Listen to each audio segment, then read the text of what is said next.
இமாம் ஹாக்கிம் ரஹிமஹுல்லாஹ் பதிவு செய்யக்கூடிய ஒரு ஹதீஸ் தான், அல்லாஹ் சுப்ஹானஹு வ தஆலா ஒரு மனிதனுக்கு உலகத்துல 500 வருடம் வாழக்கூடிய ஒரு நியமத்தை கொடுத்தாங்க. அல்லாஹ் 500 வருடம் கடல் நடுவுல ஒரு மலையில வாழ்றார். இவருக்கு ஒவ்வொரு நாளும் ஒரு மாதுளம்பழம் பழுக்கும்.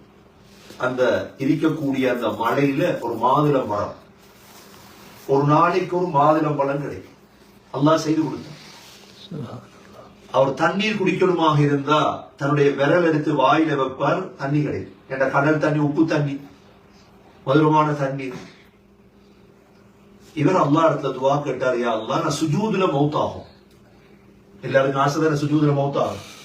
அவரும் கேட்டார், துவா கேட்டார், யா அல்லாஹ் நான் சுஜூதுல மௌத்தாகும். அல்லாஹ் சுஜூதுலையும் மௌத்த கொடுத்தான். அவரு இந்த மூணும் கிடைச்சது.